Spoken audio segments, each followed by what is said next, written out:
Hello and welcome to the After Some podcast, where we learn about a Bible topic, character, or concept. And today we're going to learn about ethics and morality as we study the sermon, One Man's Sin, Another Man's Pleasure. As opposed to specific methods of worship, the Bible prescribes attitudes, and one of them is reverence. When it comes to you being part of a community, because you're not expressing yourself as an individual then, but as part of the community to which you belong. The best testimony that you can give for God's life is not a bit of paper. The real testimony is the transformation of people's hearts. Hi, my name's Christopher, and ladies and gentlemen, you are in for a treat. Because today we have with us the veritable, the esteemed Mr. James Sullivan. Oh boy, esteemed, veritable. High expectations, Chris. Well, I have the highest of standards for all of my guests. If you do not meet said standard, I will replace you with Jai. Not Jai. You're kidding. No, just kidding, Jai. You're good. You're good. You're cool, Jai. You're cool. However, you are old, so... Yeah. How old is Jai? Have a guess in the comments. We will send you a prize. No, we won't. Well, I don't know. We could send like a free Bible or something. I don't know. Free Bible. Okay. That's a great If prize. you can guess Jai's age, we may or may not send you a free Bible. And by free Bible, I mean we'll send you a link to Bible Gateway. Yeah. Yeah, you can... Technically a free Bible, maybe? Free Bible for everyone. Actually, no. All listeners, please go to your nearest bedside drawer. Yes, that is a Gideon's Bible. You get a Gideon's, and you get a Gideon's. How did it get there? The Lord works in mysterious ways. This is true. Yeah. That's all I'm going to say. Well, yeah. Look, it is our first podcast of 2018. Mr. Sullivan, I'm interested. Have you got any New Year's resolutions or anything like that in mind? Well, to be honest, I've never really been one for New Year's resolutions, but if you're talking about goals for the year, I might be able to say I want to make a substantial sum of money, I want to get really good grades, and maybe hit the gym, but like, who hits the gym after the first 2 weeks of the new year? Yeah, you could say those are my goals. Nice. Mainly the grades, of course, because, yeah, university. Okay, so what was it? It was grades, gym, and money. Yeah, because I'm broke and everyone needs money. Maybe there's a good acronym for that. GMG, money, DOSH, D, GDG. Oh, it's like GDP. You know, Whoa. The gross domestic profit. Is that it? Whoa, that's like, yeah, gross domestic product. Product. Yeah. Yeah, I know money. I love finance. Oh yeah, wonderful. This is terrible banter. All right. Very Christian. My New Year's resolution, I'm not going to divulge here. You're going to have to wait till the end of the podcast for me to get those juicy details. To be honest, I've actually kind of already shared it on the last podcast, but you know what? Whatever. I want to do it again because I'm building up hype, guys. Yeah, leaving them on a cliffhanger. Cliffhanger, that's it. Yeah. Well, look, let's go right into our recap then. But just before we do, if you haven't watched the sermon, One Man's Sin, Another Man's Pleasure, go to the link below, come back here later, because this podcast is full of spoilers. With that out of the way, let's go into our quick recap.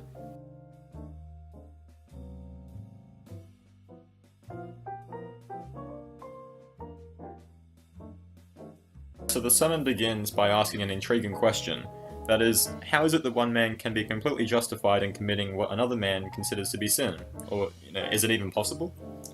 And so to discover the answer to that question, we have to explore the ancient city of Corinth, known for its debauchery, pagan temples, prostitution, and general immorality.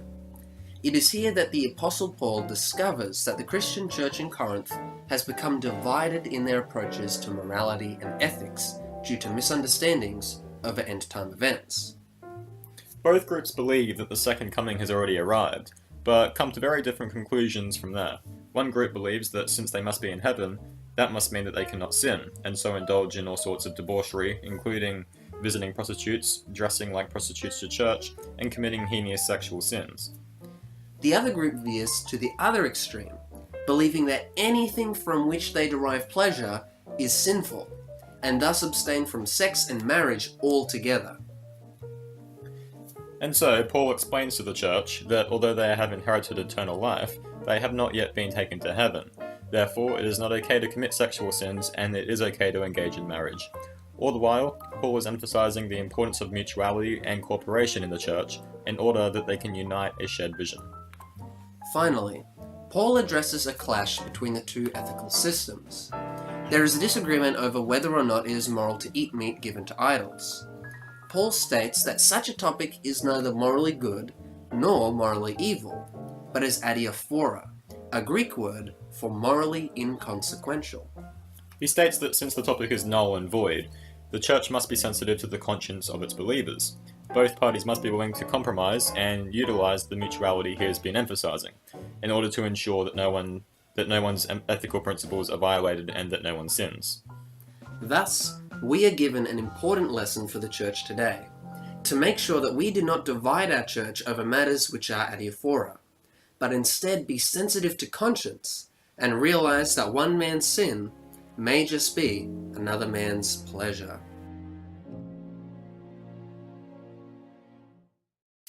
Alright, well, James, I'm interested to hear what was your personal takeaway from this message about morality and ethics and adiaphora? Yeah, I thought, well, the first thing that really surprised me, astounded me in fact, was that there were some people of faith that believed that the second coming has already come, and that we were in fact in heaven already on earth after such, after the Bible clearly explains that there's no pain in heaven. And obviously, clearly on earth you experience pain. Like the evidence is there that it's obviously not heaven. But it's interesting that people came to that conclusion somehow. It would be interesting to find out how exactly they justified that. The other thing regarding morals and ethics is that idea that when things... What was that Greek word starting with A? Adiaphora. Yeah, adiaphora. Yeah, I found that a very good kind of take-home message, that when it comes to things of adiaphora that aren't very good or bad, it comes down to the individual's conscience. And I think that's both a very pragmatic idea in society, both in regards that maybe something truly is good or bad depending on how you conceive of it. For example, the idea that people who live in tribes on islands with no connection to the Western world or Christianity might be still taken to heaven when they die because God blesses them as unintentionally ignorant or something like that. Sure. And it's kind of the same idea with this. It's like, okay, well, if something is adiaphora, there's no right and wrong. Perhaps it comes down to whether or not you think it's right or wrong, and if you do it when you think it is wrong to do it, then that might be considered sin. Yeah, exactly. And the other way around. And I also liked in that regard the idea of in the social context, coming to a mutual consensus or compromise. I think that's also a very useful thing to have in society, because obviously the alternative to that is, forever fighting and arguing and, basically just look at politics and apply that to the whole, society. That's what it'll basically become. But it's important for, in order for us to unite as a society, to come to a mutual agreement about what things in that adiaphora category are right and wrong, so that we can all be united under the same ethics. For sure. Otherwise, we'll just keep dividing ourselves until we're nothing. I'm glad that you actually mentioned the to begin with. How could these people actually think they were here at the second coming? And that fits right into that's a nice segue into our next segment, the cutting room floor, and all those topics that you mentioned about the unity and division and stuff. Stick around, listeners, because that is going to be largely what we're going to look at in the cutting room floor. We're going to look at some of the issues today which are threatening to divide the church and how we can navigate those. So, with that said, let's get into the main meat of our podcast, the cutting room floor. What is that, James? Well, the cutting room floor is the segment where we discuss the parts of the sermon that didn't make it into the final product and break them down. Nice. All right, so let's begin with this idea of how is it that these people could think that they're in heaven when, clearly they're not. Right. And it's really easy to look at the people, 2,000 years ago and just be like, oh, people back then were silly. But you really only have to look back about 150 years or so, give or take, and you find another example of this exact same mentality. In America, there was a resurgence of Protestant Christianity, and there seemed to be this obsession in end-time events. And around in the 1800s, there was this man called William Miller, and he believed that he'd figured out this prophecy in Daniel, which specified the time of Jesus' second coming. Mm-hmm. And so he predicted it. He goes, all right, 1844, that's when God's going to come. Well, yeah, God hasn't come. Yeah, obviously. 2018 Yeah. hasn't come. And so once they'd figured out that he'd interpreted this wrong, you had a division of two people. You had one group who believed that the date was correct, but Miller had completely gotten the interpretation of the prophecy wrong, and those people would later begin to found the Adventist Church. And then you had a group of people who believed that the interpretation was correct. And so they said, well, Jesus has come, but like in a spiritual way. Yeah. And they were referred to as the spiritualizers. And so what you had was some men, because the Bible says the institution of marriage isn't in heaven, some guys would just go, oh, okay, well, if we're in heaven, see your wife and kids, and they just like ditch their families. And then other people would grab that verse where Jesus metaphorically says, if you want to enter the kingdom of heaven, you have to be like a child. There we go. It's a simile. Like a child, not be a child. And so these people read that verse and they just went, all right, time to crawl around like a baby. And they just walk around their homes, crawling around, acting like kids. And so you had all these... Oh man, imagine that. That's just terrible. Imagine just knocking on the door and be like, hey, Jedediah. You open up the door and there he is, this Amish beard, and he's looking at you. Crawling on the floor. With like his napkin on your Yeah. And he just looks at you and says, the kingdom of heaven is near. And you just go, okay. That gives a great impression. Yeah. Yeah. Great representation of the church, yeah. And so you had all these people doing these crazy things because they were convinced that God had come on earth, or spiritually. So I think that helps us to make sense a bit more of how these people thought of it, because it appears to be a recurring event in history. People seem to think that despite their physical surroundings not reflecting heaven, that the kingdom of heaven has come inside. And it's all very spiritual. So yeah, that's how we can kind of begin to have a better understanding of how the Corinthian church seemed to fall into this trap of misunderstanding their eschatology. So next, I want to look at some different items of adiaphora, basically. And I didn't get a chance to look at all of these, but I think they're important, especially for our church right now, because many of these, at the moment, are dividing a lot of churches. Let's start off with one that's a little easier. Let's wade our way in. This is a little toe dip first. Tattoos. Mr. Sullivan. Mm-hmm. If you were to ever get a tattoo, where would it be and what would it be? Oh, I don't know. I have no idea. This is hypothetical, of course. Yeah. I'd get something simple, probably very small and probably quite concealed. I don't know, maybe on my toe, I'd get like a pineapple. I was saying like... I think a pineapple on my toe would be pretty cool. Like on the knuckle part or like underneath? Oh no, on the knuckle part. On the knuckle part, okay. But I'd have to wax the hair off it or something first. Or maybe like on my thumb or something on the, like near my wrist part of my thumb, I'd get like a little banana. But why like a pineapple or a banana? Aren't you going to get sick of people going, hey, cool pineapple, bro, what's that for? Well, I have no idea what else to put there. I mean, a pineapple or a banana seem like the most simple and, quirky tattoo kind of things to have. I don't want anything too serious if I'm getting a tattoo because, serious things tend to die out after 10 years. Yeah, it's true. Because your concept of what's serious and what's funny kind of changes. But pineapples will always be funny. They're a constant. Yeah. Like, I'll be 60-year-olds and I'd look at this pineapple on my toe and I'd be like, yeah, that's pretty funny. I reckon. See, I was having a discussion with a friend recently about this. And I decided, not the back, because I think backs are gross. Not the stomach. So that leaves me with kind of like my arms and legs. But I want it to be concealed. And so, the two good places if you want to hide it, I reckon you can put one on your wrist, right? and you can just wear a watch. Oh, yeah. Or just put it like at the bottom of your foot. But man, that'd be ticklish as heck, right? To What, like to get a tattoo yeah, to there? get a tattoo there. I wouldn't be able to do it. I yeah. just no the whole time, and I don't know what. I don't know. I actually cannot think of anything that is really that important that I would want to permanently ink it to myself.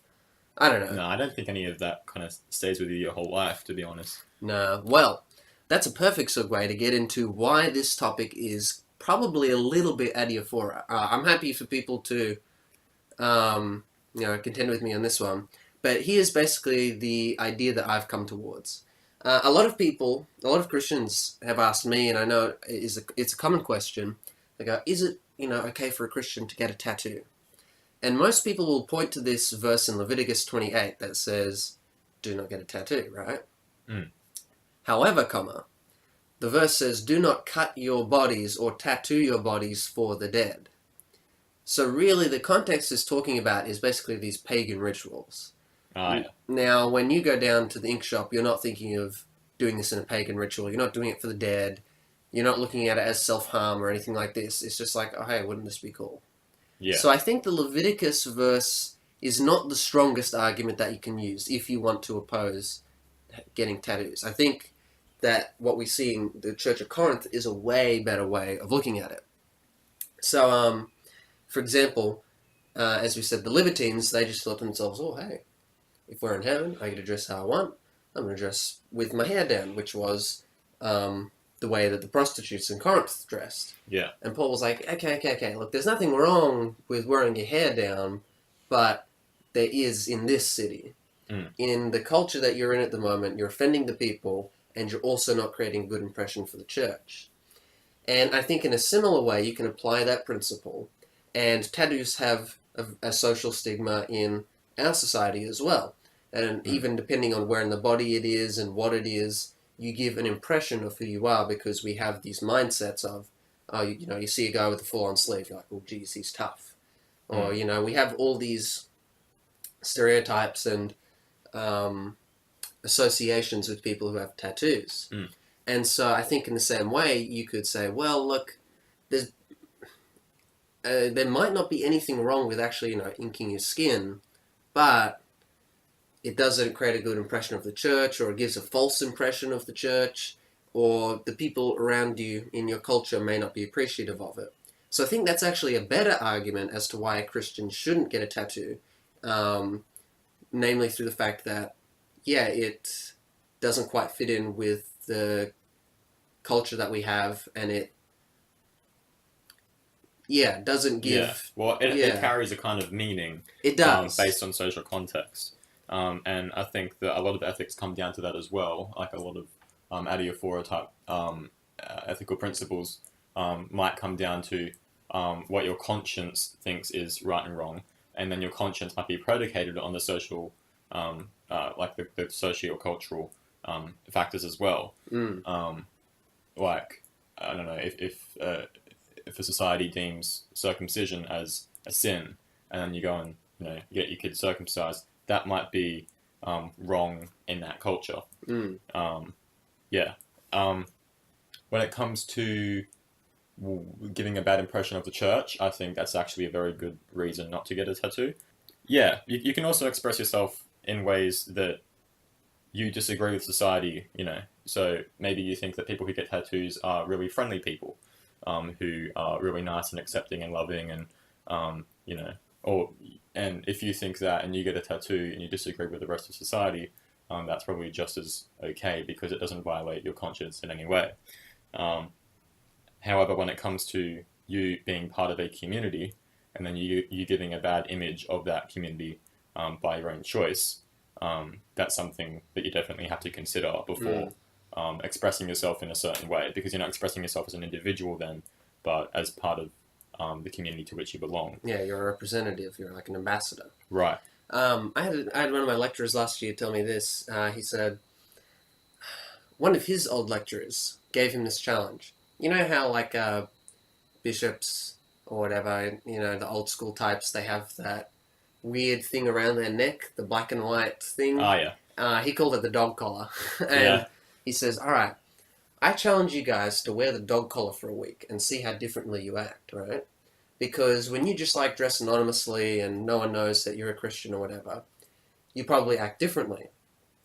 But when you have this mindset that, oh man, everyone knows that the dog collar means I'm a pastor, I really got to watch the way I act, you act a whole lot differently because now you're representing a people. Right, and you wouldn't go tattoo 666 on your cheek because Yeah. because you feel like that's a special number to you that means like so it's like your aunt's birthday and but yeah, so you have to take into consideration how other people are going to interpret what you represent as well. Mm. Yeah. And like, is it kind of unfortunate that you have to, it's not just you, but you have to think of other people? I mean, like, whatever, it's a bit of an inconvenience, right? But the fact of the matter is that you probably will end up inconveniencing someone with your conscience. Well, yeah, that's why it matters. Exactly. Yeah.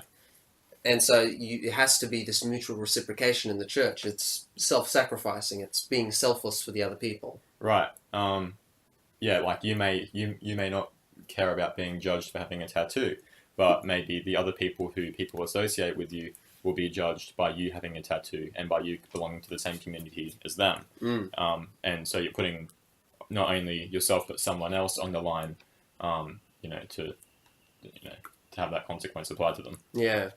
Just as this is a quick bonus, I'm reading into this text. Like, this is not what the text is about, but I just thought it was a bit funny.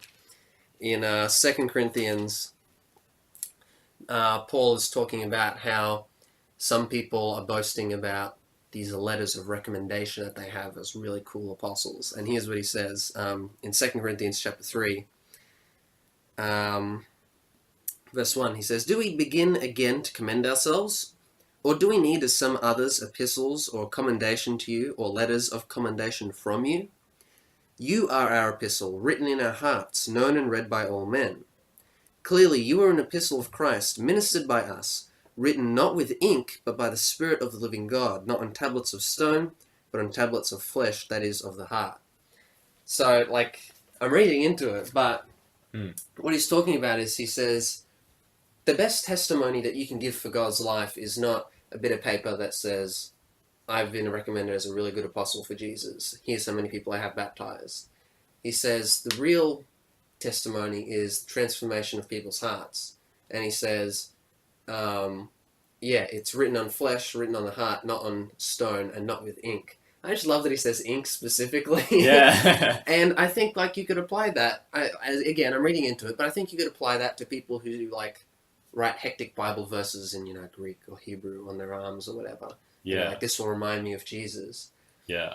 It's, adiaphora and all that, but it's more important that you show people, not by this outward way of, oh, here's what Jesus did for me and here's an obscure Bible verse. It's more important that you demonstrate that transformation in the heart and through your life. So much more important.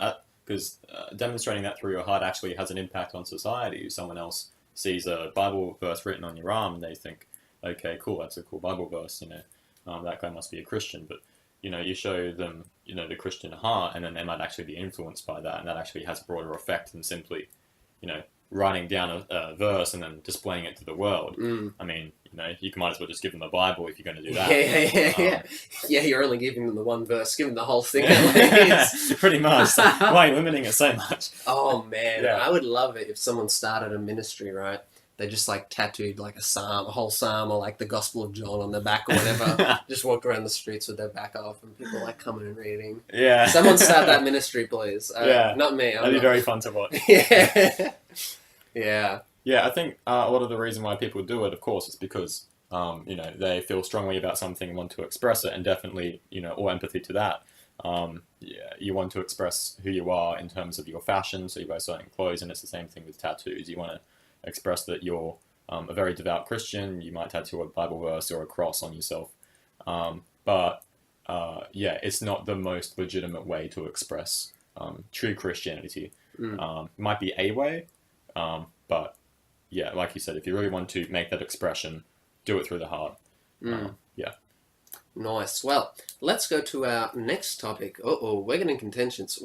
See, this is I wasn't planning for this to be the edgy episode, but Yeah, okay. by the very nature of us picking all the things which people argue about, we're kind of becoming the edgy episode, so Yeah. that's just the nature of it. Oh, well. The next topic that we're going to look at is women's ordination. And Alright. for those listeners who don't know, it's a big debate at the moment because essentially ordination refers to do you have authority to be a pastor in the church? And there's a big debate over whether women should be allowed to be pastors or not. And here's my 2 cents about the idea. And I believe that women's ordination and ordination in general with pastors comes in adiaphora. Here's why. If you look throughout the Bible, you will not find the word pastor. If you look in the early church, they did not have pastors. Right. Pastors are a new invention of Protestantism over at least a millennia and a half after the early church. We came up with this idea. Instead, the early church was led by elders, or some translations will say bishops.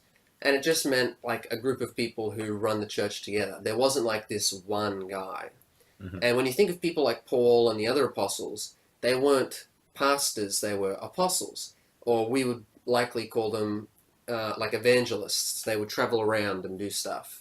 But there wasn't like this one guy in charge who called all the shots. That was called a pastor. And so what I think is interesting is people keep trying to use these biblical arguments to both support and both oppose ordination. But to me, it's just kind of like we're arguing over a non-biblical issue. So I don't really think you can use biblical principles to argue for a non-biblical issue. My preference would be that we not only not have women pastors, but we don't have male pastors either.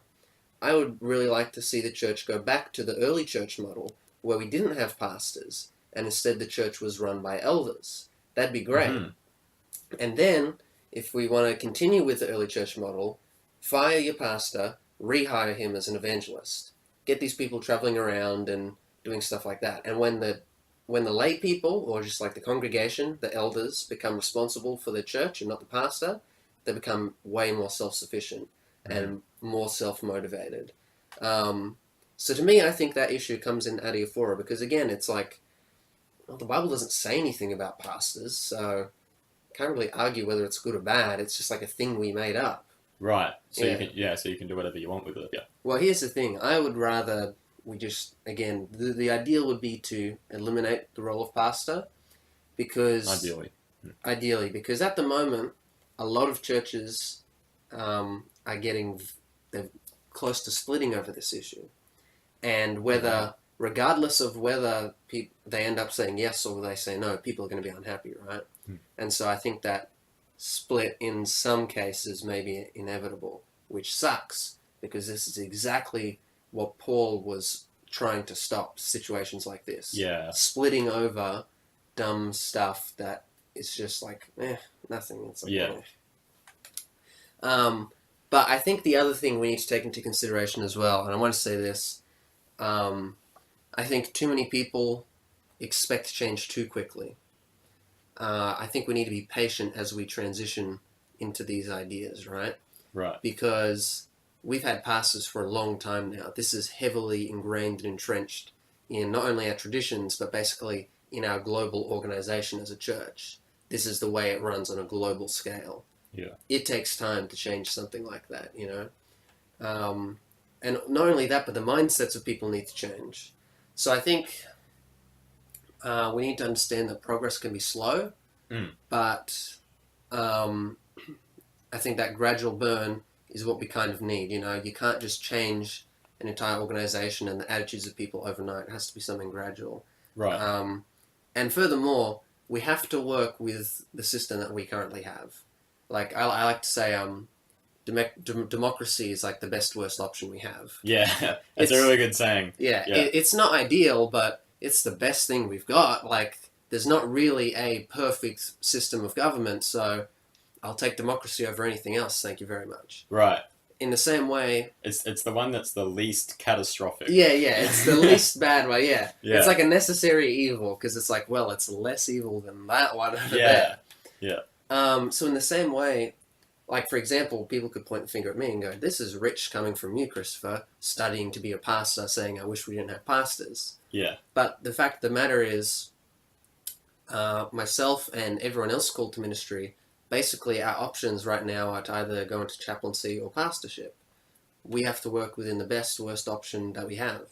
And that's it at the moment. Those are the options that we have. And I know that God has called myself, and I know many people who I study my course with have amazing testimonies of God calling them as well. So you can't deny the fact that if God's calling all these people, he wants them to be in pastoring or in chaplaincy. He wants them in the best, worst option that we have right now. Yeah. How cool will it be if, as we approach that splitting of the churches, all the churches just decided to revert back to the old, elders lead the church kind of system. That'd be to prevent the splitting of the churches. See, that'd be great. But if I'm like in my third or fourth year and they're just like, all right, no more pastors, I'll be like, oh. Yeah. Church, please wait till you split after I finish my degree, thank you. And then I'll come in and swoop and save the day. That's what'll happen, all right? Yeah. Nah, I honestly, for me, I'd be more than happy for that because for quite a while, this is a bit of a tangent, but one of the things that really got me not wanting to study ministry was I was more interested in being an evangelist than a pastor. I was more interested in reaching the unchurched than the already churched. And so basically I came to terms with the idea of it being best worst option, right? So I would actually be overjoyed if when I came out of my course they said, hey, you know what, instead of being a pastor, we'd like to hire you as an evangelist. Man, that'd be great. Give me that, right. you know? Well, if you can come out being, best prospective pastor, then maybe you can be, just when all the pastors go, they can just put you as an evangelist. Exactly. So I think that's something that our church should strive towards. Look, this is just my 2 cents. I could be completely wrong. I'm not professing to be an expert or anything on this, but I have put some thought into it, and I think that's where I think this is such an important message for our church to hear, to not divide over things like this, but to try and find that mutual agreement and unity. Yep. Nice. And then our last topic, the juiciness just continues. It's so controversial. We have worship. James. Yes. How do you feel about getting in a mosh pit and oh man, putting your hands up and just raving? Well, that's always fun, but what might be funner is Christian screamo. That's always fun. Go to like a heavy metal rock band and Christian it out with all your, do this, the cross fingers. That might be a true sign of my worship. I definitely feel it. You definitely feel it? I definitely feel it in every scream. That bass drop, or the you Christian. just feel the Holy Spirit come when the bass drops, specifically? Yeah. Man. I think the only time I've listened to Christian screamo, and the one line I remember is from this one song, and basically the lady just comes up to the mic and says, I will like this, and it's like, ah! I'm sprinkling holy water in the corners of my room. I'm clearing my browser history. I'm getting rid of it now. Worship is something, man. Yeah, it's something. Worship is one of those really divisive issues in the church. How do you do it? What's the proper way? And well, the thing is with Christian screamo is that the nature of the art reflects what it represents. And if the nature of your art is going to be screaming at the top of your lungs, I'm not sure that represents, reverent worship. Well, I'm glad that you mentioned that. Hold on to reverent worship. We'll come back to that in a tick. Yeah, okay. I'm really glad you picked that up. First of all, I would like to ask, how would you define worship? Just like off the top of your head. Oh, I hate defining words. Oh, man, it's like that time in school when Jesse Thomas asked me to define hope, and I was like, oh, yeah, really? We're going to define hope. Is that when they came around with the camera? Yeah. Oh my gosh, I can't believe I remember that. I went home and I racked my brain for 25 minutes trying to think, like, how the heck do you define hope? I gave them such a silly answer. Sorry, listeners, that's a really inside reference. Yeah. All right. Shout out to CCS kids. Yeah. Okay. Drop us a like if you remember Jesse Thomas. sure everyone remembers Jesse Thomas. You Legend, can't not absolute forget legend. Jesse Thomas. Okay. How do you define worship? Mm.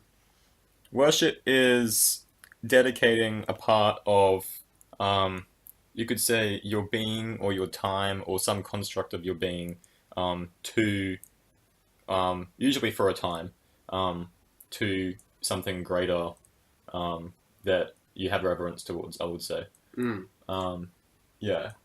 I like that. Can I build upon that? I'm going Yeah, to make it sure. a bit more all-encompassing. So you said like a portion of your body or something like that. What was it again? Yeah, something like, taking part of your being. It's like people will dedicate their mind or their heart, or, stuff like that. Um, yeah, and you do that for a period of time towards, a greater deity, or thing. Oh, Um, yeah. man, I love this. We didn't script this, but you've given me the perfect segue. I love this. So, Oh, great. This just keeps happening. in Deuteronomy, I'm pretty sure there's this thing called the Shema, and it says, "Love the Lord your God with all your heart, with all your mind, and with all Hey, your there we go. soul," something like that. I always Yeah. forget the order, but you've got heart and mind in there, right? And then it would be soul. It would be soul because soul refers to the complete whole person as a being. Yeah, I think that's what I meant by being. It's like, Yeah, and so it's interesting that worship encompasses your entire being. So you give your heart, which is all your emotions and feelings, and your mind, everything that you're thinking and your thoughts and all this. Yeah. And then your soul is just like everything else. And interestingly, that you said portion of time. I'm going to elaborate on that. But what are some ways that you can, love the Lord your God with all your heart, mind, and soul? We often restrict worship to just like lifting up your hands and singing some songs, playing some sick riffs on the guitar. Yeah. But worship really is just the way that you live life. So you can do it through stewardship, which is taking care of the gifts that God's given you and putting you in charge of. Just using your spiritual gifts and service. By loving others, you demonstrate the love of God. You're loving God by doing what He says. Yeah. Would you consider that dedicating your mind or your heart to things? Like if like regarding stewardship, let's say you go on like a project in the name of God, that would also be dedicating or your time and your body and your mind and your heart towards something, and that is all encompassed by this worship idea. Exactly, for sure. Yeah. You'd also have like prayer, reading the Bible, spending time with God, going to church, keeping the Sabbath, and here's one people don't often think about: marriage. Marriage itself is an act of worship to God because it reflects the love of God and His people, right? Ah, yes. And so, in loving your spouse and demonstrating that same love, you are once again reflecting back up to God and worshiping Him. Mm-hmm. So, having a good and healthy marriage is a good and healthy way of worship. Mm-hmm. And so then music and singing and praise is just one way in which we give our worship. And so really, if we understand worship to be basically everything we do in our life, it's not just for one portion of time, it's all the time. Right. And here's the interesting thing. We argue so much about like the order or the style of music or whatever, but the Bible never prescribes anything for worship. It just says, just love me with heart, mind, and soul. It doesn't say, all right, you're going to have a invocation, then you're going to have 3 hymns, then I want a children's story, and then you're all going to stand up for this one, and then you're going to bow down on one knee, bow down on one knee with patting your head and rubbing your tummy, and then like there's no prescription for it, which is, I think, very intentional, because what it allows for is for Christianity to go into whatever culture it is in and then adapt to that. It says like, okay, well, how do you guys, do worship? All right, make it work for you. Yeah, it's whatever way the people of a society can dedicate their hearts, minds, and souls. So some cultures have people with different, you could say their hearts are of a different nature, or their thoughts are in different places. And so obviously that's going to carry some variance across cultures in the way that they conduct worship. Exactly. And what's interesting is when you look at other religions that prescribe worship, they are very locked into the place where they originated from. The spread is hard. For example, Islam Like, how many white people do you see joining Islam? Yeah. Yeah. Not a lot. Yeah. It's mostly people from like the Middle Eastern areas because the religion is very entrenched in their culture. I mean, they would say you cannot properly read the Quran unless you read it in their language. If you read Mm. like an English translation, you're not reading the real Quran. Mm. Like that's how entrenched in the culture the religion is. Hinduism, I think, I could be off on this, but I think it's 98% of the Hindu population is in India. Yeah. That's Well. Yeah. that's how locked it is because it just can't escape. There might be a point where religion actually becomes like intrinsically tied to the culture and then can't be applied to other cultures. That's it. Yeah. And that's what a lot of these religions, like Hinduism, have become just locked into where they are. Whereas, Yeah. The religion actually becomes the culture. oh, for sure, Yeah. especially in India, like they have the idea of the caste system.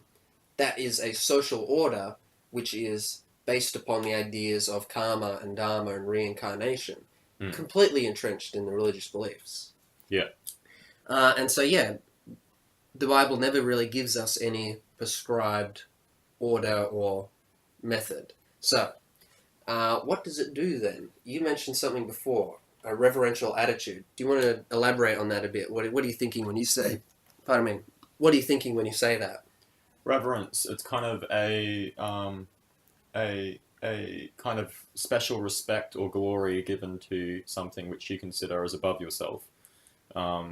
Yeah, I guess that's the best way I can put it. It's kind of like it's a bit like subservience, but yeah, kind of like a deep form of respect and submittance, I guess, to a high being. Yeah. Yeah, for sure.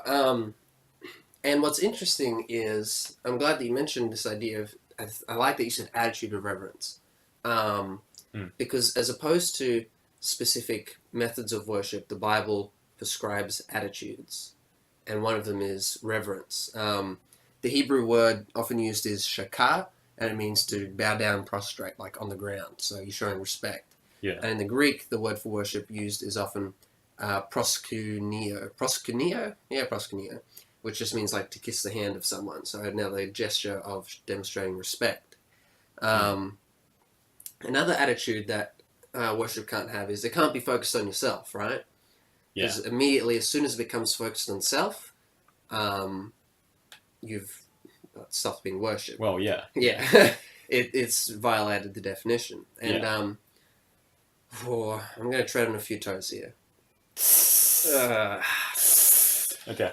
So, I recently had been listening to some of these Hillsong songs. Got nothing against Hillsong, they're fine.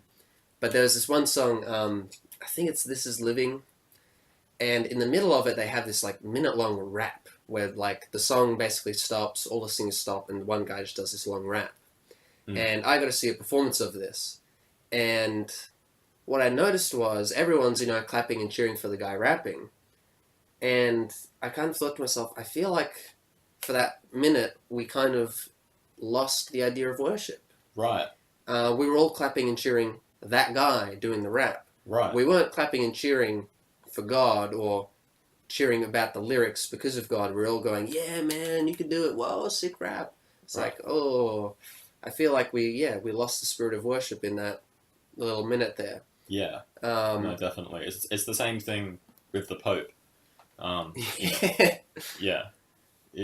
As soon as the you could say the messenger, the representative of God, becomes more important than God himself, at least in the eyes of a few people for a short period of time, or maybe for a long period of time. Yeah, worship. Yeah, it violates the definition of worship then. Yeah. Yeah. And finally... I think, sorry. No, yeah, go for it. Yeah, I think maybe a better way to clap and cheer for the guy rapping wouldn't be to clap for the guy rapping per se, but to, even like look up at the sky, whatever you want to do, like clap and cheer towards God in the name, well not in the name, but, as a result of the message given from the guy rapping. Yeah. Yeah. But it's interesting, hey, how quickly we switch from one to the other. Like 1 minute we're like, yeah, Jesus. And then a guy gets up on stage and we're like, yeah, rapper guy. Yeah. And then he goes back and we're like, yeah, Jesus. Like, Yeah. our attention is so like quickly taken away. We're just like, oh, what's next? What's next? Yeah, it's just funny. Right. Yeah. Well. Yeah. The stage and the whole setup of the stadium or whatever is pointing to the guy rapping. It's not really pointing to God. So the words will say point your worship to God, and we'll follow that. But then we'll look at the stage and we'll look at the guy rapping, and he's in a like high position on this podium area, and with big loud voice, and we're like, hey, in our subconscious, we're like, he represents God, and maybe we see him as more clearly godlike than God himself. So when the lyrics stop, we kind of like project that worship onto him because we're like, oh, hey, something I can see. Right. Yeah. Yeah. It's interesting. So we just follow the context of the environment.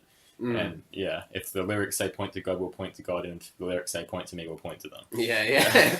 And it really shows how powerful music is as well. Hey, like you can just say in the song, do this, and you're like, oh God.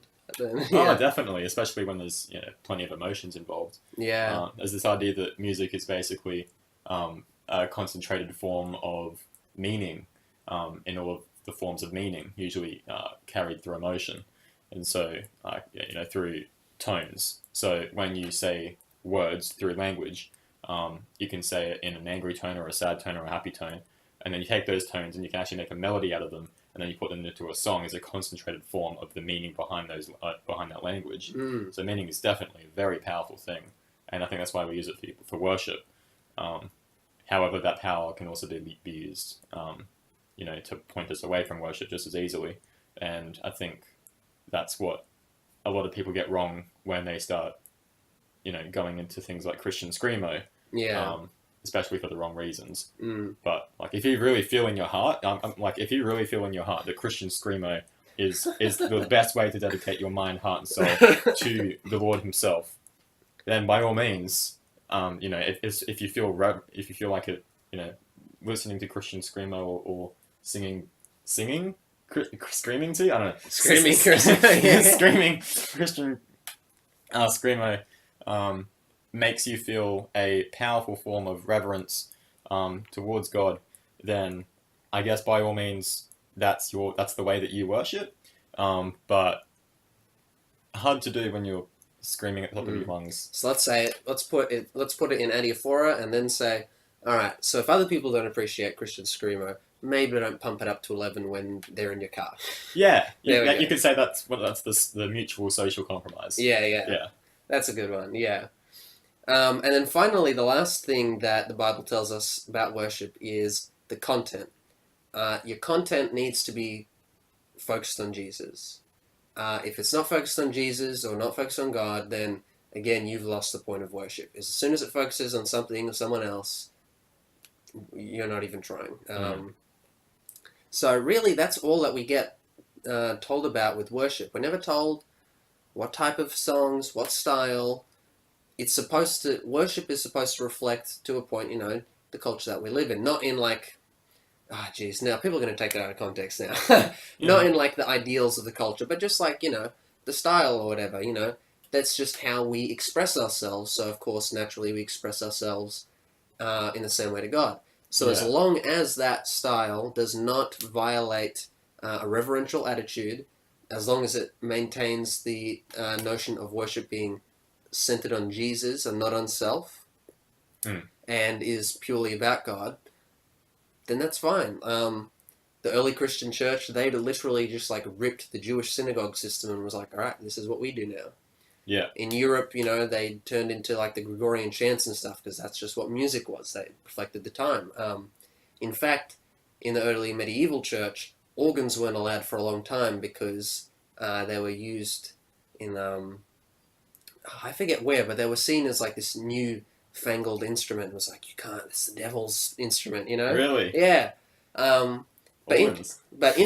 Organs of all things. Yeah. But like you see people like Martin Luther, he would grab secular songs and put Christian lyrics to them. Or in the early Adventist church, they would actually write songs that were kind of like bar songs. They had the exact same tune as like a typical bar song, but were actually about not drinking and not smoking. It was really interesting. So you use it. You use the things in your surrounding culture just to express yourself. It makes sense. And so as long as it doesn't violate those things that the Bible says, you're fine. Adiaphora, Right, it's yeah. whatever. You have to adapt the ideas to the fashion of that's prevalent in the culture.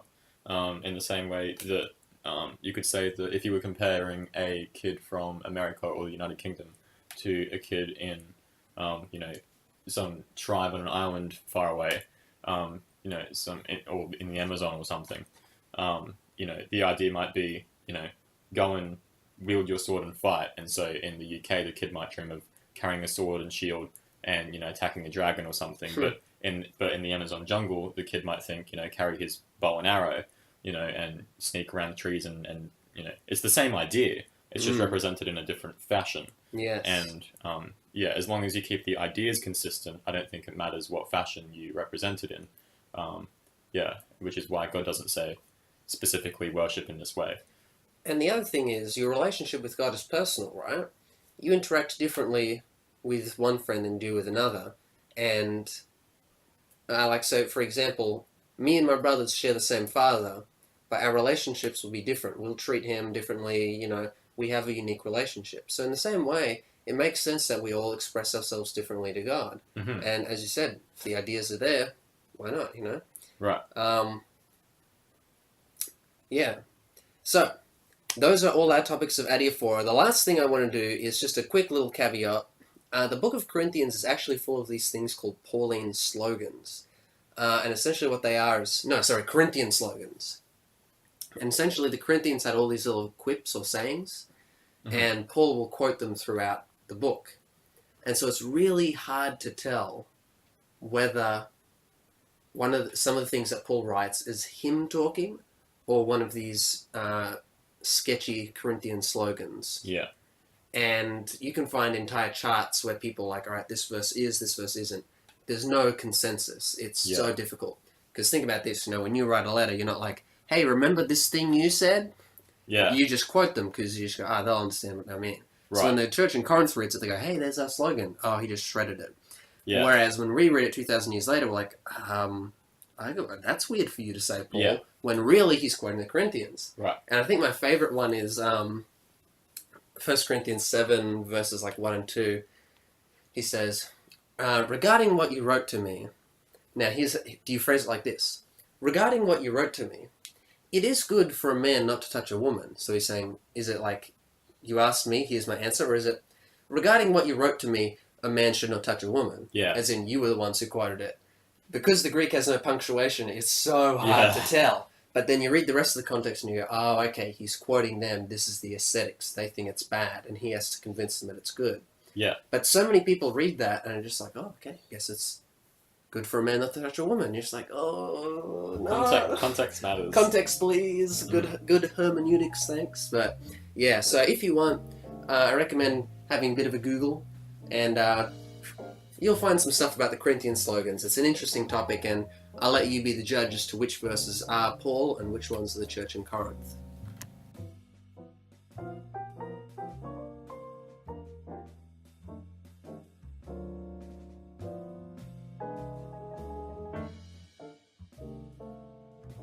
All right, so Christopher, do you have any recommended readings? Yep, I'm going to recommend this article. It's called Eating Idol Meat in Corinth, Enduring Principles from Paul's Instructions, and it's by Robert L. Plummer. You'll find he goes a lot more into the historical context of 1 Corinthians 8, and he does go over a lot of the similar information that you found here, but I think it's always good to hear from two different people and be able to integrate the two different perspectives that they offer. So if you want to learn a bit more about 1 Corinthians 8 and Adiaphora, I highly recommend checking that out. Alright, so Chris, where can people find you? Well, they can find me here every fortnight on the After 7 podcast, which is now available on SoundCloud, iTunes, and all those juicy, nice places. Sweet.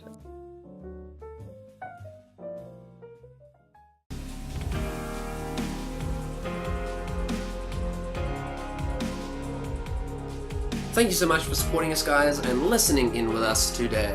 We hope you've been blessed as we've discussed some ethics, some morality, some adiaphora, as we look at the sermon, One Man's Sin, Another Man's Pleasure.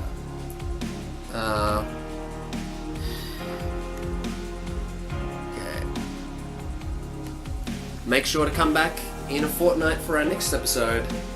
Oh, jeez. Make sure to come back for our next episode next fortnight. And with that said, have a good one and good night. Good night.